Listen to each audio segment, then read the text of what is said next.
day number 9 of the 12 days of Beardsmas. I hope you guys are enjoying this time of the year, not letting any stress get to you for family gatherings or parties.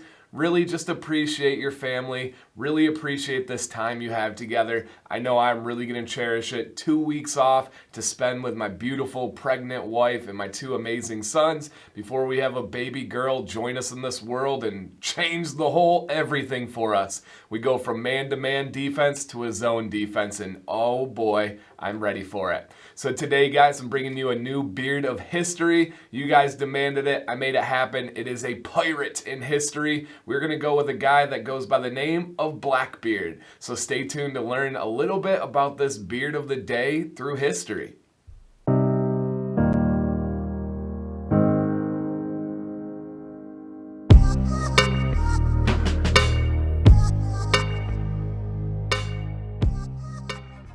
Company, one more time, guys.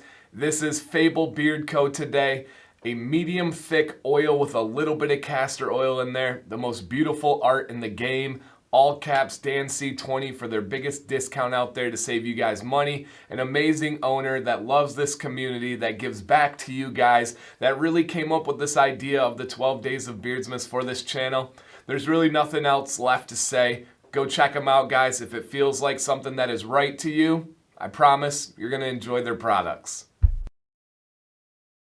Beard of the day. This is where I take a bearded man from history that I thought was interesting and I give you guys some information on them. And hopefully you are enjoying the history lessons and starting your day off with a little bit of info. Well, today I'm going to cover Edward Teach, aka Blackbeard, yes, the pirate that we see in all the movies and stories today, and his last name has many different spellings and pronunciations and completely different words, but Teach is the most accepted one, and I am the teacher, so I thought that that was fitting. And this is likely because pirates would take on different last names and even first names because they did not want to be affiliated with their family or where they came from, which obviously makes sense. And where does he come from? Blackbeard comes from England, and we actually believe that he was born to a wealthy family and didn't need the money, that he was a pirate and was thirsting for things like fame and control and glory. But we know this because he was able to read and write at a very high level, which was not common for privateers or pirates back then. And being a pirate was actually a pretty common trade at the time and was well accepted by your own country. So if you were someone that was a pirate and you stayed away from your own country, if you were from England and you attacked places like Spain or the French, it was fine. They actually would pardon you from many laws and accepted you back in once you were done. You just couldn't do it to your own people, and that would be crossing the line back then.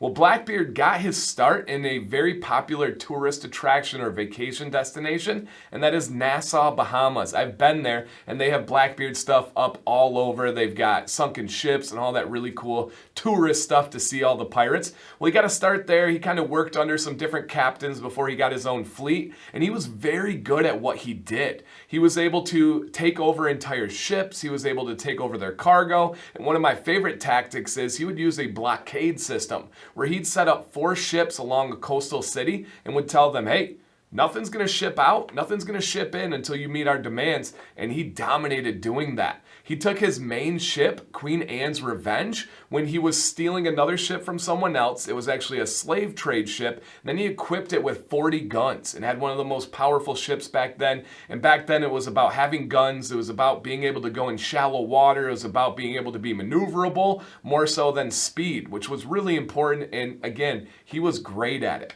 Now, his early descriptions, the earliest descriptions we have of Edward Teach was he was a tall and skinny man with a very black and very long beard. And then some of the next descriptions said that he wore it with a braid. And that's kind of the image we get today of Blackbeard with that braided beard and maybe some beads in there when you think of the movies, right? We all know what I'm talking about there.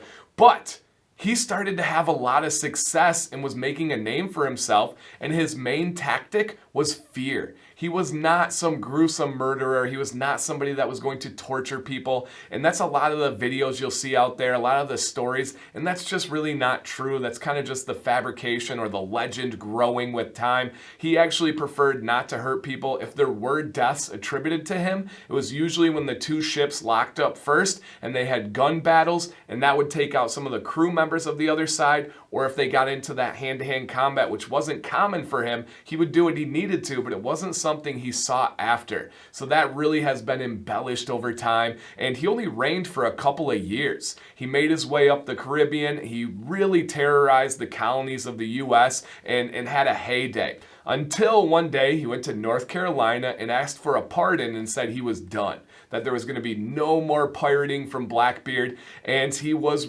given a pardon. He was able to set up this little island for him and his men, thought it was going to be great, but he actually went out and took over a couple French ships in his true pirate style, came back with a bunch of sugar and all those other things he took from the cargo, and they said, dude, where did all this come from? He said, oh, there were some abandoned ships. Well, not everybody was believing that story, mainly because it was a lie. And actually, the lieutenant governor from Virginia broke the law. There was a pardon for Blackbeard. No one could approach him with any crime, with any violence, because he was pardoned. Well, the lieutenant governor said no, and he put a bounty on him. Bring him back dead or alive, and I'll give you a reward. So many ships went out there to get him. They had some battles, and they used some trickery. This was a pretty nice move. They pulled up one of the main American and British, it was, right, the American colonies, but it was the British that were over there controlling everything at this time. So it was a British ship pulled up alongside of him, and they put all the crew members underneath the ship down below and had one guy up top. So Blackbeard was like, perfect, I need a new ship. They locked up. Blackbeard and his men got off, and then all of a sudden all the British sailors got up on the main deck, battled it out. They end up killing Blackbeard. When they find his body, he had 5 gunshot wounds and 20 stabbing wounds from those swords.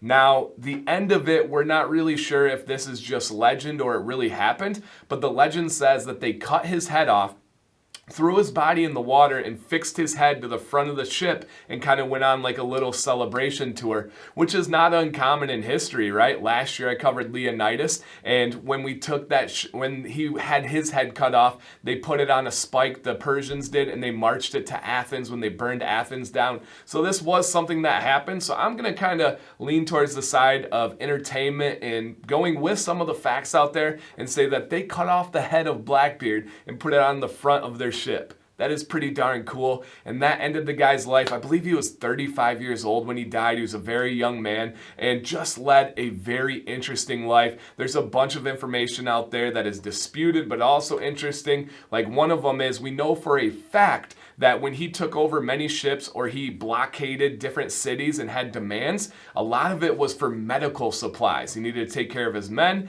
and one of the biggest rumors with those medical supplies is that he was looking for a cure for his own personal STD. Now, we don't need to break down those letters there in 8th grade science class, health class. They give you that information in school, but I thought that was pretty interesting if his holy grail was finding a cure for something he got himself into. So that is just some information today about the pirate Edward Teach, aka Blackbeard the Legend. Winner, winner, as Jax would say, arr for dinner. If you don't know Jax, that's my 2-year-old son. He is the epitome of a savage, and he loves to go around acting like he's a pirate, and I think it's adorable. Well, on this segment, guys, we're going to announce the winner from yesterday's Royal Beardsman giveaway, and then let you know how you can enter today, the last round of Fables giveaway, and we'll have 3 more days after this. Now, I got a list here, and I want to read this real quickly to you guys. Confucius, Charles Darwin, Abe Lincoln, Rick Rubin, John Brown, Phil Robertson, Fidel Castro, Karl Marx, Xerxes, Leonidas, Leonardo DiCaprio, and George Bruno.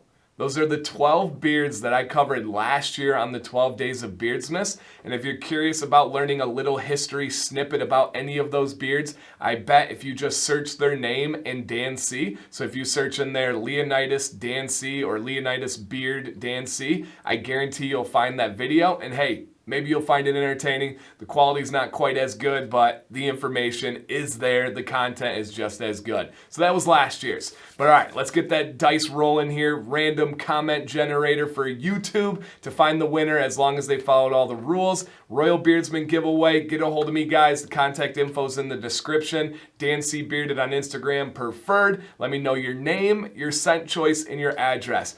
Ba, ba, ba, ba, ba, ba, ba. Bam!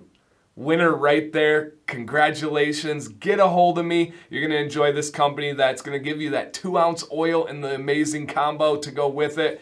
Awesome, guys. Well, today, same thing, a Fable combo. We're doing a giveaway every single day on this series, which is beautiful. Give you guys something to look forward to, hope for, get involved with, and a little bonus cherry on top.